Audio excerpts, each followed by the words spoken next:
इस क्लास में आज हम लोग कैंटिलीवर बीम के बारे में स्टडी करेंगे।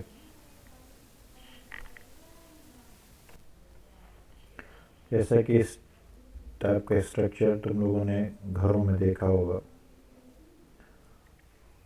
ये बीम का इस्तेमाल किया गया है जिसका एक सिरा केवल फिक्स है, दूसरा फ्री है। यहाँ कोई पिलर नहीं यूज़ किया गया। इसी तरह से ये बीम है जिसका एक सिरा एंड पर फ्री है, फिक्स है, और दूसरा फ्री है, लोड इस पर डाला गया है, तब भी ये बीम बेंड नहीं कर रहा है, इस लूप को सपोर्ट कर रहा है। तो इस पूरी फिजिक्स के बारे में हम स्टडी करेंगे।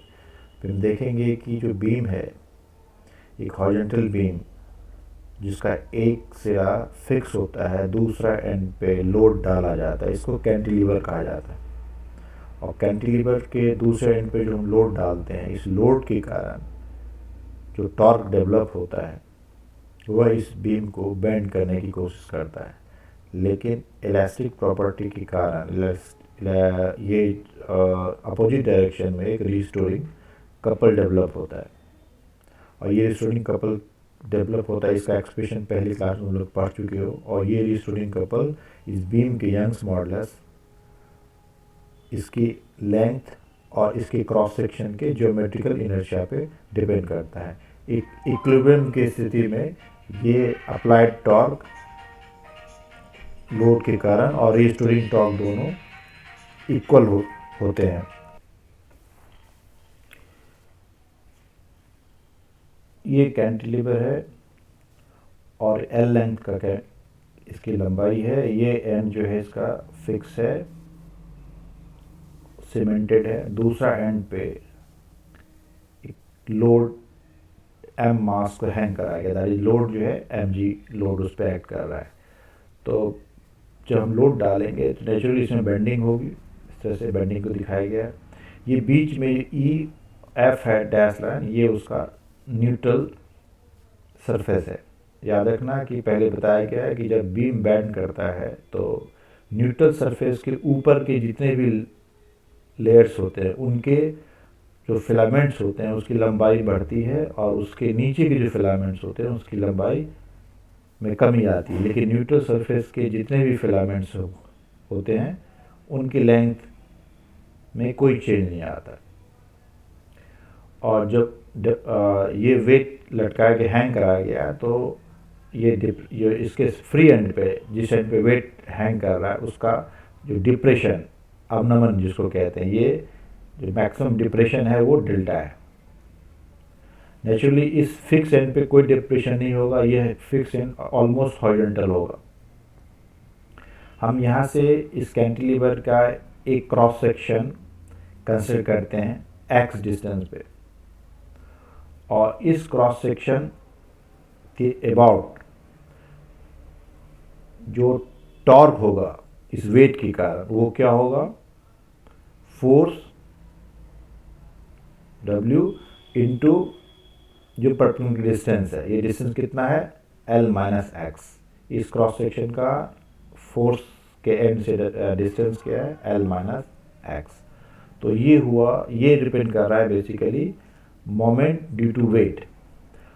और इलास्टिक बीम के इलास्टिक प्रॉपर्टी के कारण बीम में जो रिस्टोरिंग टॉर्क डेवलप होगा अपोजिट डायरेक्शन में, उसको तुम लोग पढ़ चुके हो। उस जो रिस्टोरिंग कपल, जिसको बेंडिंग कपल भी कहेंगे, उसकी जो वैल्यू होगी that will equal to Y I G upon R, जहाँ वाई क्या है यंग्स मॉडुलस बीम के मटेरियल का, आई जी क्या है उसके क्रॉस सेक्शन का ज्योमेट्रिकल इनर्शिया है, और आर क्या है इस पॉइंट पे बीम का जो बेंडिंग हो रहा है, बीम में जो कर्वेचर प्रोड्यूस हो रहा है उससे related radius of curvature.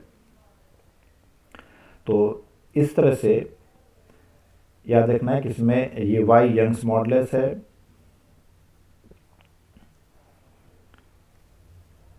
I geometrical inertia है। आई ज्योमेट्रिकल इनर्शिया मैंने बताया था क्रॉस सेक्शन पे डिपेंड करता है। जैसे कि अगर बीम का क्रॉस सेक्शन रेक्टेंगुलर है तो उसके लिए ज्योमेट्रिकल इनर्शिया क्या होगा, बी डी क्यूब अपॉन 12। अगर सर्कुलर क्रॉस सेक्शन है तो उसके लिए ज्योमेट्रिकल इनर्शिया क्या होगा, pi R to the power 4 upon 4।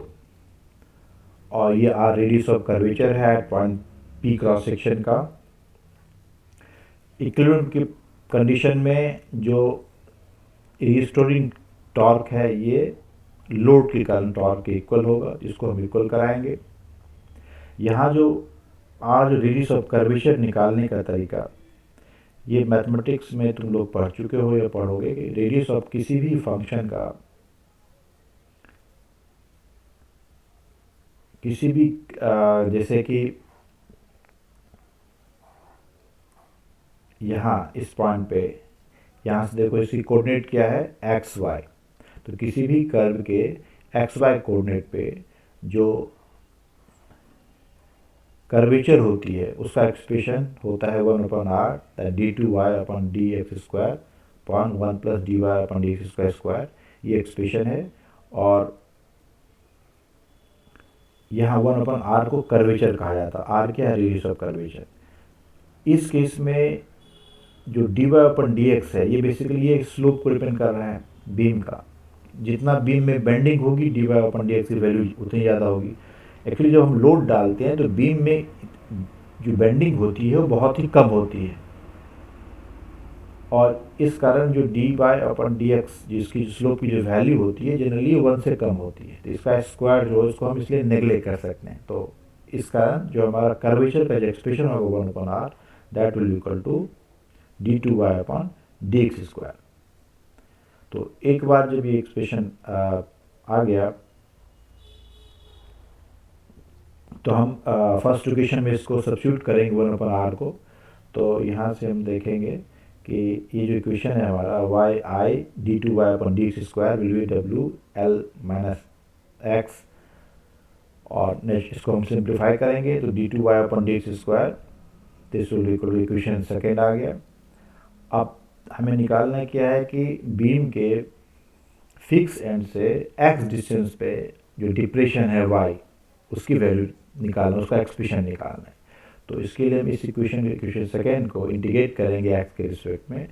तो जो पहली बार इंटीग्रेट करेंगे तो नेचुरल d2y/dx² इंटीग्रेशन dy/dx जो होगा, इसका इंटीग्रेशन यहाँ l dx का इंटीग्रेशन क्या होगा lx, x है तो x²/2, और ये c1 क्या है कांस्टेंट ऑफ इंटीग्रेशन।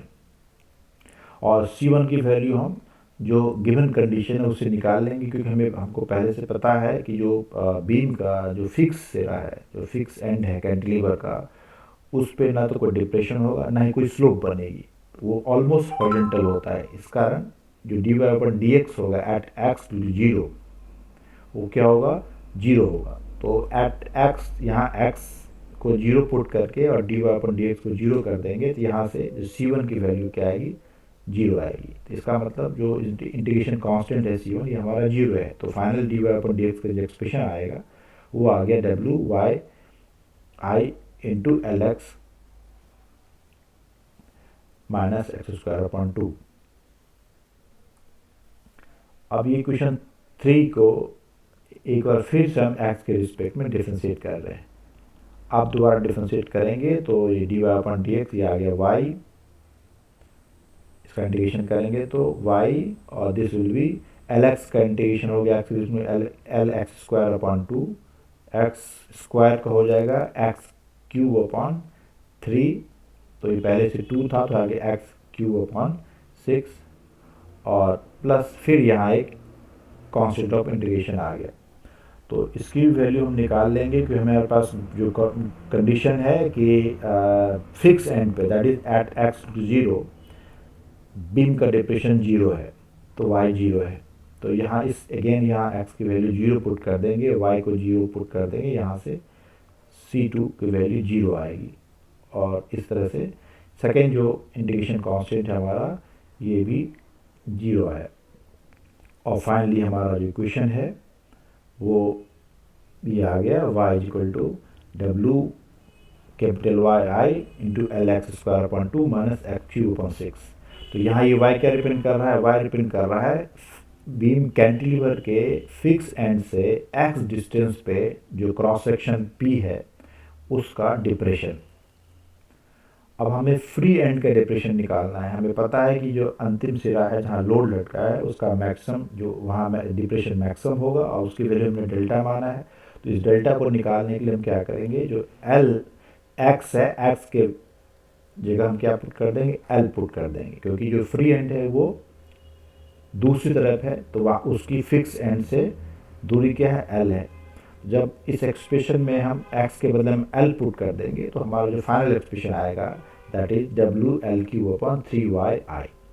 तो ये इस तरह से जो दूसरे सिरे का जो फ्री एंड है, जहाँ लोड लटका हुआ है, हैंग कर रहा है, उसका कितना डिप्रेशन होगा, वो उसका एक्सप्रेशन आ गया। तो यहाँ से देखने से स्पष्ट है कि ये जो एक्सप्रेशन है ये बताता है कि डिप्रेशन किन किन बातों पर डिपेंड कर रहा है। पहला कि फ्री एंड पे लोड कितना हैंग कर रहा है, दूसरा बीम की लंबाई कितनी है, तीसरा है कि उस बीम का मटेरियल, जिस मटेरियल से बना उसका यंग्स मॉडुलस किया, और बीम के क्रॉस सेक्शन की ज्योमेट्रिकल इनर्शिया पे।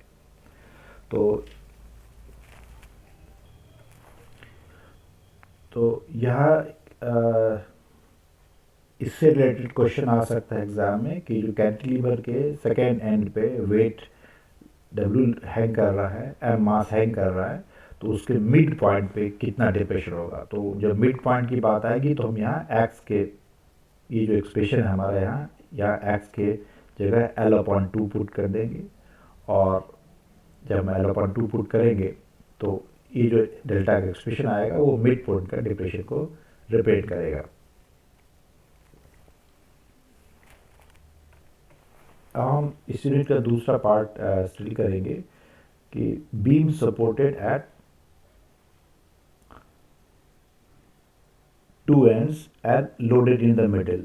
एक बीम है जिसको हॉरिजॉन्टली रखा गया था, और ये दो नाइफ एज छुधार से सपोर्टेड है, और इसके मतलब इसका जो सपोर्ट है दोनों एंड पे है, दोनों सिरा इसका सपोर्टेड है, और बीच में इसके मिड पॉइंट पे वेट M मास हैंग कर रहा है, दैट इज जो मिड पॉइंट पे वेट mg फोर्स काम कर रहा है। तो नेचुरली इसमें डिप्रेशन होगा। यहाँ इसके मिड पॉइंट का कितना डिप्रेशन होगा, इसको निकालने के लिए हम कैंटिलीवर का ही फार्मूला को इस्तेमाल करेंगे, एक्सप्रेशन को इस्तेमाल करेंगे। ध्यान से देखने पे ये स्पष्ट है कि देखो, ये जो इसका जो बीच का सिरा है जहाँ वेट हैंग कर रहा है, ये ऑलमोस्ट यहाँ क्या है, हॉरिजॉन्टल है। यहाँ हम देखेंगे कि ये जो है, ये जो पॉइंट है ये ऑलमोस्ट हॉरिजॉन्टल है। तो इसको हम मान सकते हैं कि ये जो ओ पॉइंट है ये एक तरह से फिक्स पॉइंट है, और इसके दोनों तरफ एक कैंटिलीवर लगा हुआ है, और ये उल्टा कैंटिलीवर है फिक्स पॉइंट के। ये वो उसका एक फिक्स पॉइंट है क्योंकि यहाँ ऑलमोस्ट हॉरिजॉन्टल शेप है यहाँ, और ये जो कैंटिलीवर है दोनों तरफ, तो एक सिंगल कैंटिलीवर पे अगर हम को कंसिडर करें तो इसकी लेंथ क्या होगी, L/2, और इसका जो वेट है ये एक्ट कर रहा है इसमें, दैट इज W/2 mg/2। अब क्वेश्चन आता है कि ये mg/2 कहाँ से आ गया। तो इसको ध्यान से देखें कि जब ये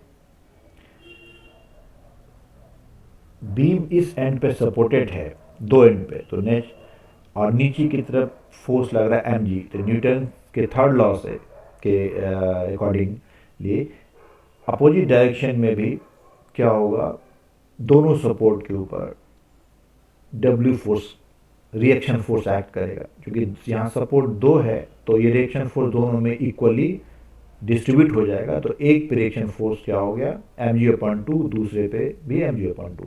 तो यहाँ जो इन्वर्टेड उल्टा कैंटिलीवर जो हम कंसिडर कर रहे हैं, इसकी लेंथ हो गई L/2, और इस पे जो वेट है वो mg/2 है। अब ये यहाँ जो डिप्रेशन है ये कितना इस हॉरिजॉन्टल लाइन से कितना डिप्रेशन हुआ है इसको हम आराम से इजीली कैंटिलीवर के एक्सप्रेशन से निकाल लेंगे। इस कैंटिलीवर के एक्सप्रेशन में हमें क्या पुट करना है, केवल L के बदले में L/2 पुट करना है, और W के बदले में W/2 that is mg/2 put करना है। तो ऐसे करने से ये जो डेल्टा का एक्सप्रेशन आएगा, तो उस केस में दैट इज WL3/48YI, और ये इसका इस हॉरिजॉन्टल बीम जो कि दो एंड पे सपोर्टेड है और मिड पॉइंट पे लोडेड है, इसके लिए डिप्रेशन का एक्सप्रेशन आ गया।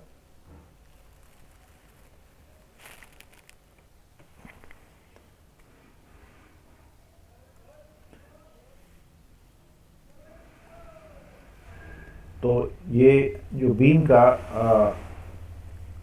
सपोर्टेड एट टू एंड्स, उसमें जो डिप्रेशन का एक्सप्रेशन अभी हमने निकाला था, उसका मान आया था, उसका एक्सप्रेशन आया था WL3/48YI, जहाँ L लेंथ है बीम का, W जो वेट हैंग कर रहा है, और Y यंग्स मॉडुलस है मटेरियल का, और I उसके क्रॉस सेक्शन का ज्योमेट्रिक इनर्शिया है। हम केस फर्स्ट पे को कंसिडर करते हैं कि जो बीम है उसका क्रॉस सेक्शन क्या है, सर्कुलर है। तो हम जानते हैं कि सर्कुलर क्रॉस सेक्शन के लिए जो ज्योमेट्रिकल इनर्शिया होती है उसका एक्सप्रेशन क्या होता है, पाई r⁴/4, जहाँ r क्या है, क्रॉस सेक्शन का रेडियस है। तो इस एक्सप्रेशन को हम डेल्टा के एक्सप्रेशन में सब्स्टिट्यूट करेंगे तो हमारा एक्सप्रेशन आएगा that is WL3/12YI r⁴। Second case हम देखेंगे जबकि बीम का क्रॉस सेक्शन क्या है, रेक्टेंगुलर है। तो नेचुरली ये पहले पढ़ाया जा चुका है कि रेक्टेंगुलर क्रॉस सेक्शन का, अगर क्रॉस सेक्शन रेक्टेंगल है तो न्यूट्रल सरफेस के अबाउट जो ज्योमेट्रिकल इनर्शिया होती है वो BD⁴/12 होता है, जहाँ B क्या है, उस क्रॉस सेक्शन की ब्रेड्थ है, चौड़ाई है, और D क्या है, डेप्थ है। अब जब हम रेक्टेंगुलर क्रॉस सेक्शन के लिए I का एक्सप्रेशन हम इस एक्सप्रेशन में पुट करते हैं तो हमारा जो एक्सप्रेशन आता है वो आ जाएगा WL3/4YBD3। तो यहाँ से ध्यान से देखना है कि इसका मतलब ये हुआ कि अगर हम कोई ऐसा बीम बनाते हैं और दो नए फेस पे उसको सपोर्ट करते हैं, बीच में वेट हैंग कराएंगे, तो उस केस में जो मिड पॉइंट पे जो डिप्रेशन होगा वह डिपेंड करेगा, वो प्रोपोर्शनल होगा LQ के, जो इसकी जो बीम की जो लेंथ है उसके क्यूब के प्रोपोर्शनल होगा, और गामा के इन्वर्सली प्रोपोर्शनल, सॉरी Y के इन्वर्सली प्रोपोर्शनल। Y क्या है, या यंग्स मॉडुलस है इस मटेरियल। इसका मतलब है जितना Y का मान, यंग्स मॉडुलस जिस मटेरियल से ये बीम बना है उसके यंग्स मॉडुलस का जितनी वैल्यू होगी उतना ही कम डिप्रेशन होगा। और इसी तरह से जो डिप्रेशन है ये जो क्रॉस सेक्शन की जो चौड़ाई है, ब्रेड्थ है, इसके इन्वर्सली प्रोपोर्शनल है, और इसके डेप्थ के क्यूब के इन्वर्सली प्रोपोर्शनल है। इसका मतलब ये हुआ कि अगर हमें डिप्रेशन को कम करना है, कि ताकि बीम ज़्यादा से ज़्यादा वेट को सपोर्ट कर सके, तो उस केस में हमें ध्यान देना होगा कि हम इसकी अगर बीम की डेप्थ को ज़्यादा बढ़ा दें तो हमें डिप्रेशन की वैल्यू बहुत ही कम हो जाएगी। उस केस में बीम बेंड नहीं करेगा। और यही रीज़न है कि जो बीम दो दीवारों के ऊपर बीम रखी जाती है तो उसमें ध्यान दिया जाता है कि L का मान कम हो, ज़्यादा लंबी बीम नहीं बनाई जाती है। और सबसे फोकस इस पर किया जाता है कि जो उसकी मोटाई है, चौड़ाई है, उससे ज़्यादा उसकी गहराई हो। बीम हमेशा ऐसे बनाया जाता है, ऐसे बीम रखा जाता है जिससे कि D जो है ये ज़्यादा हो और B कम भी हो चलेगा, D ज़्यादा हो। ऐसे कभी नहीं रखेंगे बीम को हॉरिजॉन्टली इस तरह से। क्रॉस सेक्शन इसका ऐसा कभी नहीं होगा कि जो इसका जैसे कि B ज़्यादा हो और D कम हो। हमेशा क्रॉस सेक्शन ऐसा बनाते हैं जिससे कि उसका डेप्थ ज़्यादा हो। इससे बीम में स्ट्रेंथ आती है, डिप्रेशन मिनिमम होगा, और डिप्रेशन मिनिमम होगा तो बीम के टूटने के चांसेस भी नहीं होगा।